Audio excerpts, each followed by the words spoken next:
আল্লাহ কিরকম আগুনটা লাগছে ভাই। 21শে জুলাই সোমবার দুপুর 1টা নাগাদ রাজধানী ঢাকার উত্তরায় এক ভয়াবহ বিমান দুর্ঘটনা ঘটেছে। একটি বাংলাদেশ বিমান বাহিনীর প্রশিক্ষণ বিমান, যা F7 BGI মডেলের বলে জানা গেছে, আকস্মিকভাবে মাইলস্টোন স্কুল অ্যান্ড কলেজের অস্থায়ী ক্যাম্পাস এলাকায় বিধ্বস্ত হয়েছে।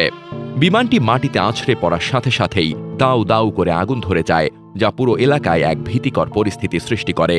কালো ধোঁয়ায় ঢেকে যায় আকাশের একটি অংশ, যা দূর থেকেও স্পষ্ট দেখা যাচ্ছিল। ছড়িয়ে পড়েছিল ব্যাপক আতঙ্ক। বিমানটি বিধ্বস্ত হওয়ার খবর ছড়িয়ে পড়ার সঙ্গে সঙ্গেই আশপাশের এলাকার মানুষজন দ্রুত দুর্ঘটনাস্থলের দিকে ছুটে আসে। উৎসুক জনতার ভিড়ে ঘটনাস্থলে এক বিশৃঙ্খল পরিস্থিতির সৃষ্টি হয়।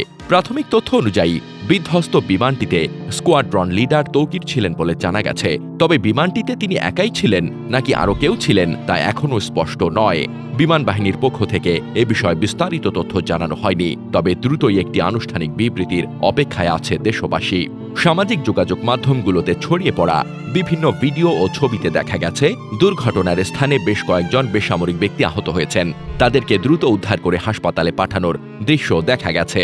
যদিও তাৎক্ষণিকভাবে এই দুর্ঘটনায় কোনো প্রাণহানির খবর নিশ্চিত করা যায়নি, তবে আহতদের অবস্থা এবং ঘটনাস্থলের ভয়াবহতা ব্যাপক উদ্বেগের জন্ম দিয়েছে।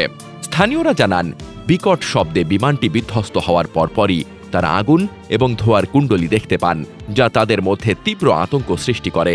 অনেকেই দ্রুত তাদের বাড়ির বাইরে বেরিয়ে আসেন এবং আশপাশের পরিস্থিতি পর্যবেক্ষণ করেন।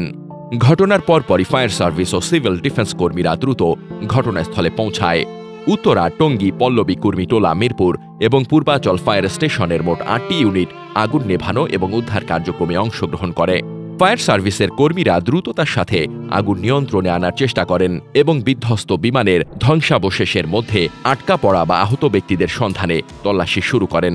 ঘন কালো ধোঁয়া এবং বিমানের জ্বলন্ত ধ্বংসাবশেষ উদ্ধার কাজকে আরও কঠিন করে তুলেছিল। স্থানীয় স্বেচ্ছাসেবকরাও ফায়ার সার্ভিসের কাজে সহযোগিতা করেন, আহতদের হাসপাতালে নিতে সাহায্য করেন। শেষ খবর পাওয়া পর্যন্ত উদ্ধার অভিযান এখনও চলমান রয়েছে। বিমান বিধ্বস্ত হওয়ার কারণ এখনও স্পষ্ট নয়। বিমান বাহিনীর পক্ষ থেকে এ বিষয়ে একটি উচ্চ পর্যায়ের তদন্ত কমিটি গঠনের ঘোষণা আসতে পারে। সাধারণত এ ধরনের প্রশিক্ষণ বিমান বিধ্বস্ত হওয়ার পেছনে কারিগরি ত্রুটি, পাইলটের ভুল বা বিরূপ আবহাওয়ার মতো কারণগুলো দায়ী থাকতে পারে। তবে চূড়ান্ত কারণ জানতে পুঙ্খানুপুঙ্খ তদন্তের প্রয়োজন। মাইলস্টোন স্কুল অ্যান্ড কলেজের অস্থায়ী ক্যাম্পাসের পাশে এই দুর্ঘটনা ঘটায় শিক্ষার্থীদের নিরাপত্তা নিয়েও প্রশ্ন উঠেছে। যদিও ঘটনাটি ছুটির দিনে বা স্কুল বন্ধের সময় ঘটেনি বলে ধারণা করা হচ্ছে, তবে স্কুলের কাছাকাছি এমন একটি ঘটনা ভবিষ্যতের জন্য একটি সতর্কবার্তা।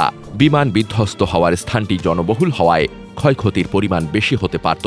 এই ভয়াবহ দুর্ঘটনা শুধু বিমান বাহিনীর জন্য নয়, পুরো দেশের জন্যই একটি মর্মান্তিক ঘটনা। আশা করা যায় দ্রুতই এর কারণ উন্মোচিত হবে এবং ভবিষ্যতে এ ধরনের দুর্ঘটনা এড়াতে প্রয়োজনীয় পদক্ষেপ গ্রহণ করা হবে। আহতদের দ্রুত আরোগ্য কামনা এবং ক্ষতিগ্রস্তদের প্রতি সমবেদনা জানানো হচ্ছে। দেশের মানুষ অধীর আগ্রহে অপেক্ষা করছে এই দুর্ঘটনার পেছনের প্রকৃত কারণ এবং পরিস্থিতি সম্পর্কে বিস্তারিত জানার জন্য।